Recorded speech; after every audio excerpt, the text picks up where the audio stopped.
Era de rostro y aspecto poco agraciado.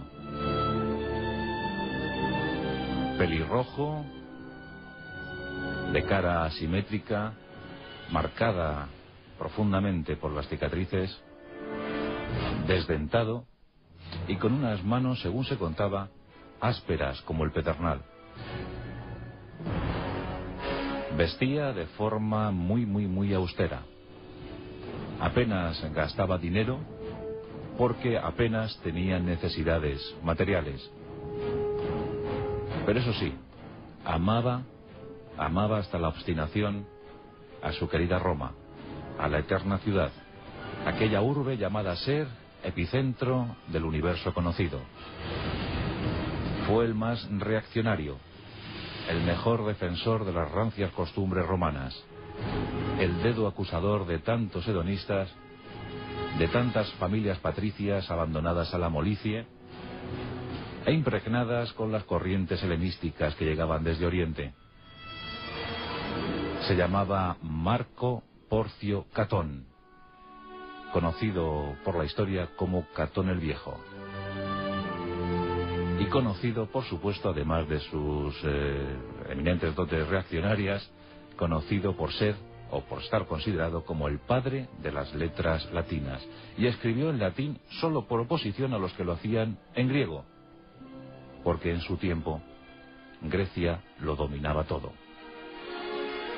Aquella tierra virginal para la democracia, para nuestra civilización, aquella tierra gestadora de grandes lumbreras intelectuales, de los más inmensos filósofos. Pues Grecia marcaba costumbres, marcaba modas en la Roma del siglo III a.C. Por entonces Roma todavía no era imperio, sino república, y Catón se consolidó como uno de sus más férreos defensores. Hoy en nuestros pasajes de la historia hablamos de Catón el Viejo.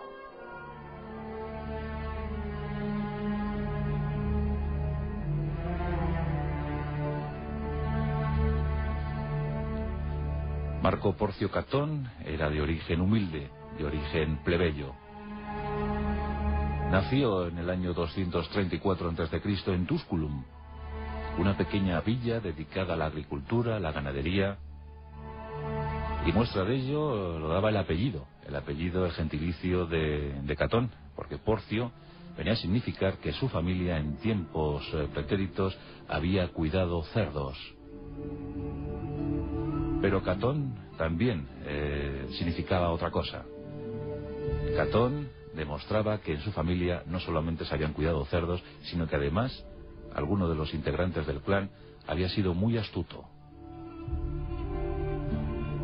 Y nuestro protagonista, nuestro personaje, se aferró a este último concepto.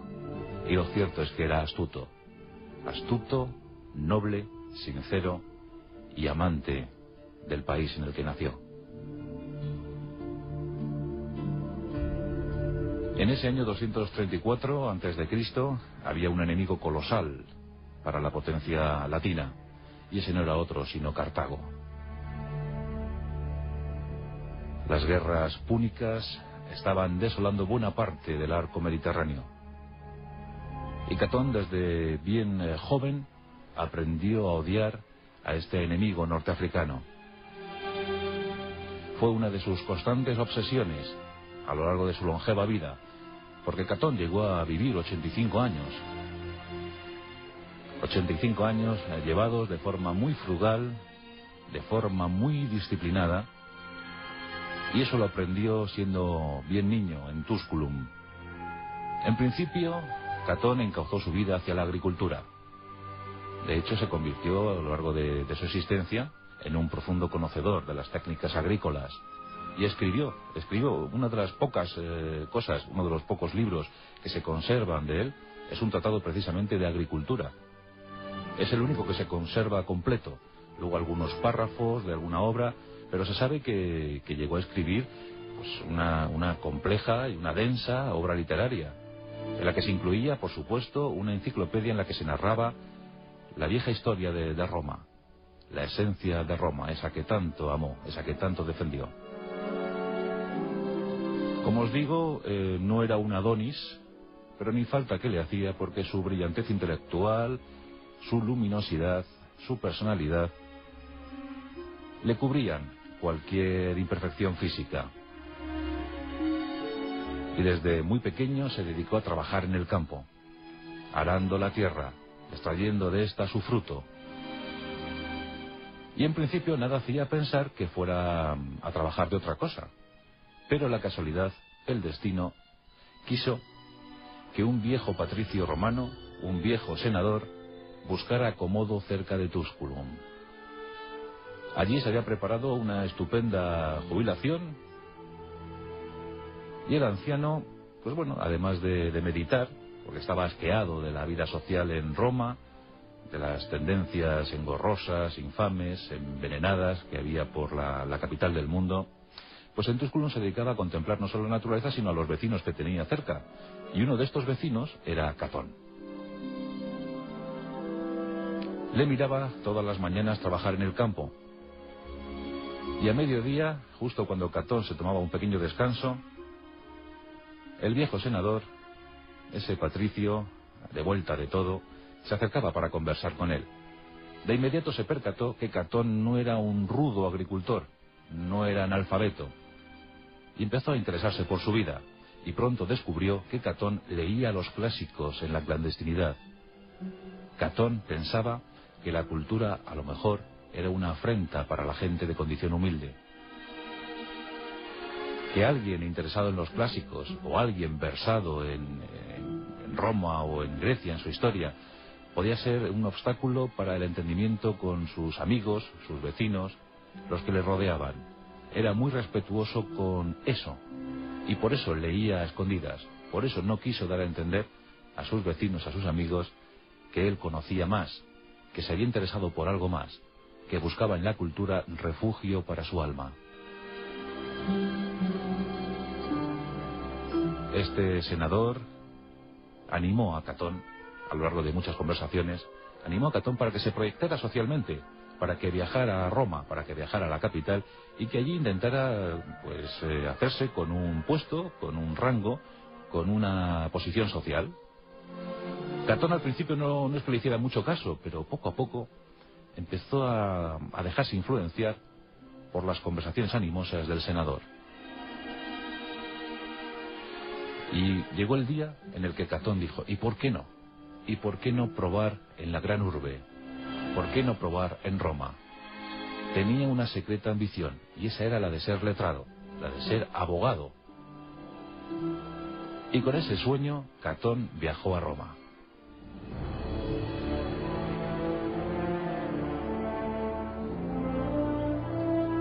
La llegada a Roma le impactó sobremanera.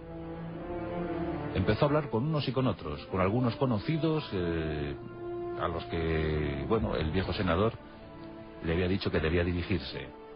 Y estos conocidos también se interesaron por las actitudes intelectuales de Catón. Se desató como un gran intelectual y un gran orador. Y se destapó con una elocuencia poco vista en Roma hasta entonces. Sus discursos ya eran muy significativos. Eran secos, mordaces, y en ocasiones rozaban el sarcasmo. Desde luego no había duda que Catón iba a encontrar su lugar bajo el sol. Comenzó a ganar juicios, y no fueron pocos los que ganó. Su fama se acrecentó. La gente empezó a hablar de él y empezó a solicitar sus servicios en las diferentes cuitas que se iban produciendo por Roma.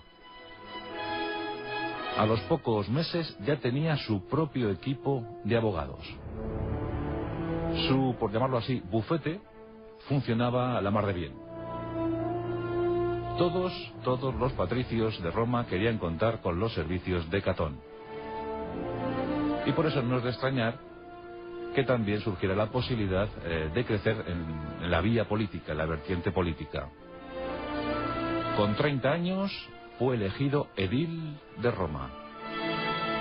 Al poco era nombrado pretor, es decir, gobernador en provincias. y le tocó en suerte Sicilia, donde realizó un magistral trabajo.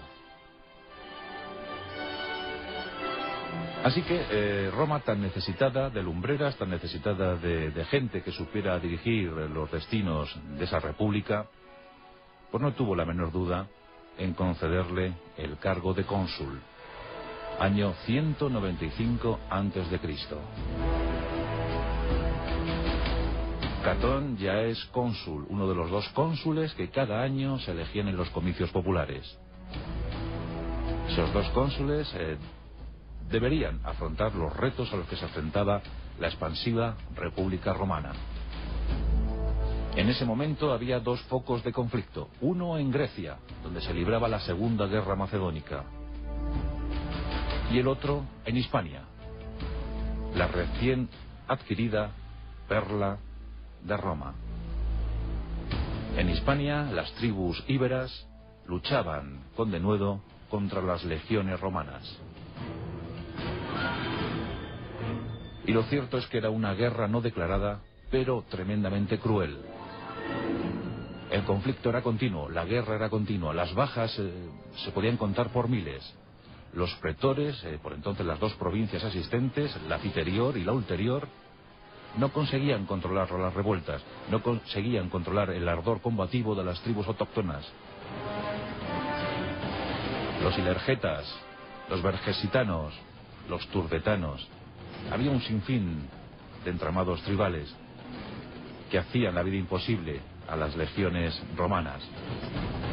Por tanto, era necesaria la mano dura si querían seguir manteniendo presencia en aquella península ibérica tan llena de riquezas, tan llena de posibilidades y no considerada como debía ser considerada, porque por entonces Roma se dedicaba solo a la explotación colonial. No había todavía una fuerte presencia en los territorios peninsulares. Hispania era simplemente una suministradora de materia prima y de guerreros auxiliares para los conflictos. Y hasta ese año 195 no se consideraba que lo de Hispania, la antigua Iberia, era una guerra.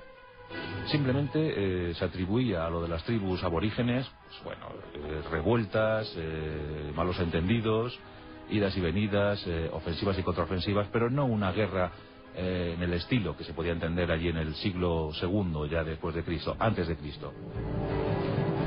Pero para desgracia de las tribus íberas, terminó la Segunda Guerra Macedónica. El rey Filipo de Macedonia fue derrotado y eso permitió a la República Romana dedicar tropas, material y esfuerzos a aplastar la revuelta interna en Hispania.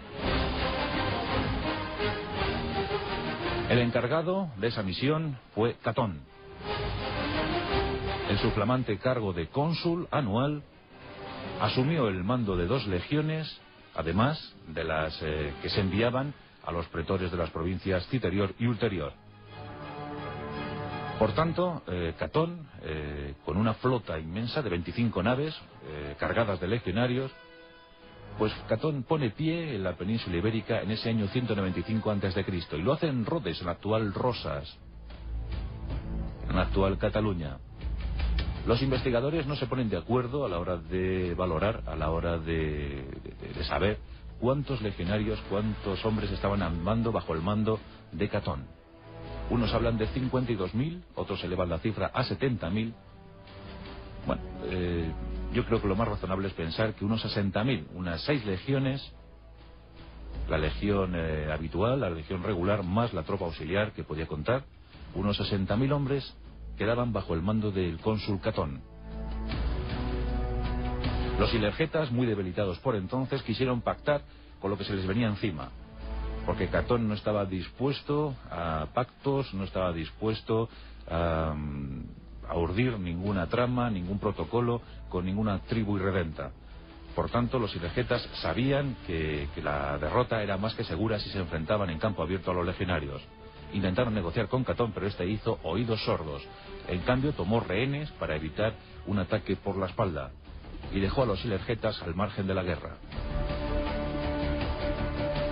Pero otras tribus sí se le opusieron y se libró una enorme batalla cerca de Emporión, de Ampurias. Las tropas romanas hicieron de rodillo y pasaron por encima de los rebeldes íberos. Fue una victoria resonante. Ese mismo verano de 195 a.C., los vergisetanos, una tribu muy valerosa, muy valiente, muy decidida a plantar cara a los romanos, pues se levantó en armas contra estos. Y la respuesta de Catón y sus hombres no se hizo esperar. Los vergisetanos fueron prácticamente barridos del mapa. Fueron llevados a la extinción. Dicen que ni uno solo de la tribu quedó vivo. El problema en la Citerior había quedado más o menos resuelto, pero restaba el levantamiento de los turdetanos en la ulterior, en el valle del Guadalquivir. Por si fuera poco, los turdetanos eran numerosos y contaban con enormes tesoros, con una buena disposición económica, lo que les permitió contratar miles de mercenarios celtíberos. Se presumía un enorme conflicto, una guerra generalizada por la Citerior y la ulterior, una situación muy comprometida para las tropas romanas. Pero Catón, astuto como él solo, negoció en secreto con los mercenarios celtíberos y les conminó a regresar a sus tierras, sin hacer caso a la petición turdetana. Con lo que los íberos del sur, los íberos meridionales, vieron cómo se perdía aquella guerra y cómo se disolvía en el agua, se disolvía en la bruma de las negociaciones cualquier posibilidad de resistencia ante Roma. Catón estableció una glacis protector, una frontera defensiva que impedía a los celtíberos y a los lusitanos, impedía por el momento hacer incursiones en la parte meridional de la península ibérica, en la provincia ulterior y también en la Citerior. Una forma de defensa muy a la romana que marcó el devenir de los acontecimientos en los siguientes 5, 6, 7 lustros. Fue una acción política muy importante a cargo de Catón, y aunque había negociado en secreto con los celtíberos, eso no le privó de darse el gustazo de marchar, de realizar una marcha militar por los territorios de Celtiberia. Sus tropas tomaron la actual Sigüenza y merodearon por una tal Numancia. Fue la primera vez que los romanos se acercaron a la capital de los arébacos. Fue la primera vez que los romanos casi sitiaron Numancia. A lo largo de ese siglo hubo muchos sitios, como ya contamos aquí en su día. Pero fue una respuesta de fuerza. Fue un desfile militar ante los celtíberos para que supieran acerca del potencial bélico romano. El año terminó y en consecuencia Catón debía regresar a Roma a rendir cuentas. No había sido gravoso para la República. Durante este periodo, durante este año, estos meses, Catón se había alimentado del terreno. Había enviado incluso naves con el excedente de cereal y con grandes materias primas a Roma, con una frase que le haría muy célebre: la guerra se alimentará de sí misma. Y cumplió esa promesa. Durante todo el año, Catón no solicitó jamás refuerzos a Roma, no solicitó alimento. Se sustentó en la propia península ibérica. Regresó a Roma con un tesoro enorme: 1.400 libras de oro, 25.000 libras de plata, más de 500.000 de monedas de plata, las famosas argentum oscense. Y por si fuera poco, para mayor gloria de Catón, no se quedó ni una sola moneda, no se quedó ni una sola libra de oro. Todo lo cedió a su ciudad, a Roma. Por supuesto, esto provocó que de inmediato el Senado le concediera el triunfo sobre aquella expedición. Hispania había sido pacificada una vez más. Y Catón se convertía en uno de los personajes más importantes de la República. Odiado, claro, odiado y muy odiado. Porque su dedo acusador, no en vano siempre le llamaron, le pusieron el apodo de censor. Su dedo acusador se dirigía hacia la molicie romana. Ya por entonces la República apuntaba muy malas maneras. Se abastecían de lo conquistado en las provincias. muchísima población romana permanecía y vivía ociosa, bien alimentada, bien pagada gracias a las conquistas en el extranjero, y eso a Catón pues no le gustaba. Se fijó especialmente en el clan patricio por excelencia, los Escipiones, aquellos que tanta gloria también habían dado a la ciudad, pero muy impregnados por las corrientes helenísticas, muy influenciados por todo lo que supiera a griego. Y esto enervaba el ánimo de Catón. No soportaba que las líneas extranjeras, que los efluvios extranjeros diezmaran el convencimiento cultural de su patria. Y por eso empezó a escribir en latín, porque por entonces solo se escribía en griego, era como una especie de idioma aceptado, un idioma universal. El latín todavía no estaba en boga, y Catón empieza a escribir en latín por eso, para oponerse a los que lo hacen en griego. Y escribe en libros, además muy afamados en su época, libros de tratados sobre agricultura, sobre estrategia militar, sobre matemáticas, sobre astronomía. La verdad es que es un hombre muy cultivado, un hombre muy erudito, muy culto, que maneja, practica diversas disciplinas académicas. Sabe de todo. Catón siempre es consultado permanentemente por los senadores romanos porque él tiene respuestas para todo.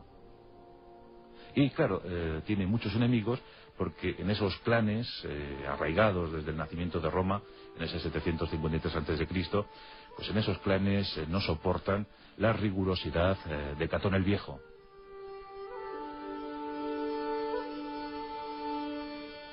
Un hombre terrible, al que no se le pudo nunca demostrar nada, ningún signo de corrupción. Todos odiaban a Catón, pero todos sabían que era el mejor de los romanos, el más puro, de carácter y currículum intachable. Vivía de forma y manera humildes, muy humildes, siempre con ropa vieja, incluso ajada. Pero sus discursos eran magníficos, exquisitos, y en ellos sabía glosar perfectamente cómo debía ser el modus vivendi de los romanos. Un hombre, como os digo, hosco, un hombre difícil, de un carácter impenetrable, pero eso sí, nadie le pudo jamás reprochar que no amara a su querida Roma, que no valorara la raíz del espíritu romano. Intuyó que de seguir así las cosas, tarde o temprano Roma sería aplastada por los extranjeros. ¿Acaso fue el primero en intuir que los bárbaros, llegados desde el norte, podrían algún día barrer el mapa a su eterna Roma? Posiblemente sí.